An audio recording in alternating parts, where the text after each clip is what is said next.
Good morning, it's the Wicklow Way. And I'm joined this morning by Tom McAndrew, who's a writer from Mayo, but living down this part of the country now. Tom, good morning, how are you? I'm great, thanks. And thanks, Nikki, for inviting me onto your show. It's a real honour to be here with you. Not at all. Do you know what? I am a big fan of reading. Always have been. Thank God I've passed it on to my daughter. She loves it too. There's nothing like a good book. And for me, there's nothing like a good crime book. And this is where this comes into play, because you've gotten a 3-book deal from a publisher in the States. How did that come about? Well, it's very exciting. I'm delighted that you like reading. I think reading is a great thing, and I think people don't do enough of it nowadays because, they've got so many distractions with their phones and TV and everything like that.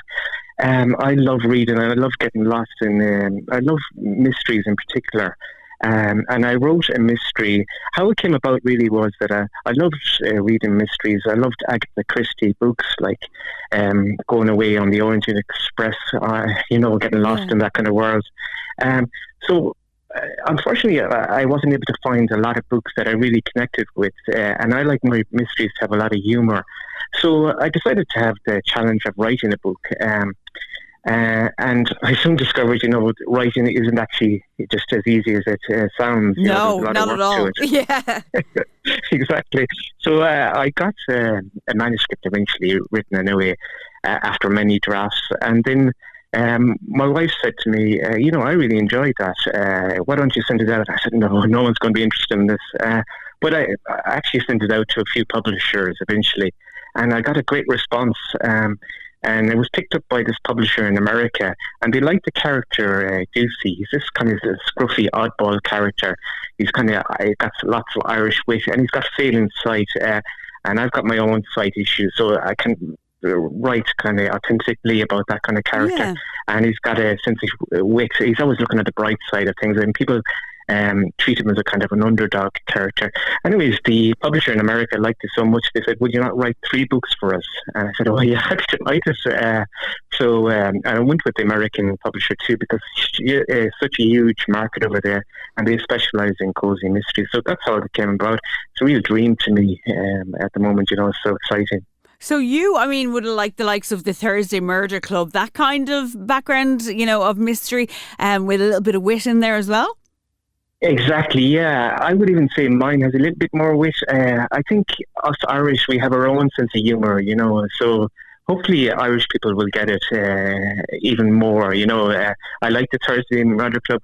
There wasn't enough humour in it for me, and yeah. I also like a little bit of the plot to move very quickly. So there was 2 things I wanted to do when I was writing it, to make sure there was a page turner, that every word counted. I'm not one really for writing long descriptions about landscapes and things like that, or the more darker kind of, the Norwegian kind of style of writing. I'm more for moving the plot on, and also a lot of humour in it and character.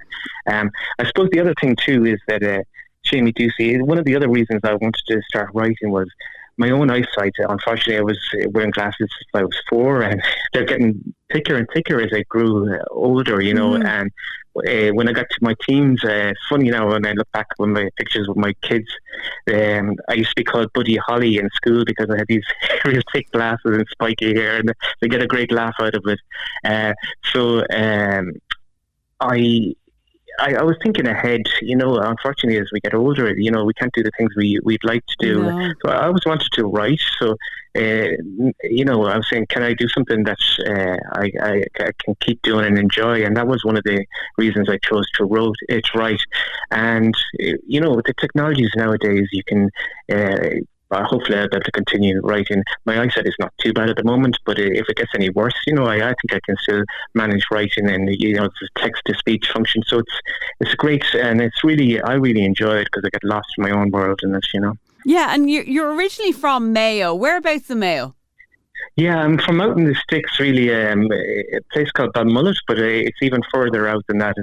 It's a part of the Wild Atlantic Way. Beautiful. It's a really beautiful part of the country, and people are so nice down there. There's such a great sense of community down there.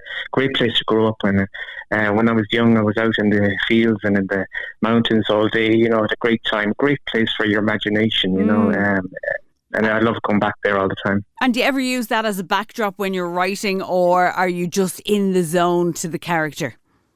Yeah, it's funny you should say that. It's actually it seeps into my writing a lot, and it also, with East Coast, it reminds me of Wicklow a lot, of the Sally Gap, that particular region. I think the two of them. Sometimes I go out there. Cycling and stuff, and I think I met back in Mayo because it's so similar, the landscape, the real rugged bog landscape. And in this book, the landscape does form a big part of it. It's later on in the book, and I won't give too much away, any spoilers, but there's dolmens and there's a lot of rugged landscape in it. So yeah, it does seep into it. And I've also actually, the Garda station, the detective is working out of is set in Wicklow, so there's a big connection with the East Coast and the West Coast. And then Ducey's mother is back in the West, so there's kind of an interplay there, I love it, and I love the fact that you say it's kind of suspenseful and you want to keep reading, because I love when you get to the end of a chapter and you're like, oh, I have to go for another chapter, I can't finish here. That's the best bit about reading, really, isn't it? Yeah, exactly. Well, yeah, I've actually done that in each chapter. I was conscious of that. Some writers say you're not supposed to leave a hook at the very end, but I like to, and I suppose with writing, I find when I was writing at first, I was saying, is anybody going to, because I think it's quite different to what's out there. So I think that's the hardest part with writing. I think you can try and copy or emulate writers like Agatha Christie, but I'm never going to be as good as that, and I have my own voice. So I think it's finding your own voice. So I try to write it in my own voice, and there's all these rules that you shouldn't do this and you shouldn't do that. You shouldn't leave a hook all the time at the end of the chapter because the reader gets fed up of it. But I found it works in my story. And I like it. And you know what? You don't want to be a copy of Agatha Christie. You want to be the best version of Tom McAndrew. Yeah, exactly. Yeah. So Tom, tell us, the book, obviously the first one due out very soon, isn't it? Yeah, it's due out on the 12th of May. And if I just get a plug in for it, it's available online. Probably the easiest at the moment is to buy it on Amazon.com. You can get it there in paperback or in Kindle. There's also other sites on Amazon sites, and you can get it in bookshops too, O'Mahony's, and hopefully with Eason's and that you can order it from there or any bookshop. If people want to have any problems getting the book, they can contact me on my website. If they type in my name, tommcandrewwriter.com is my website. I'll have no problem helping them if they need any issues of getting it.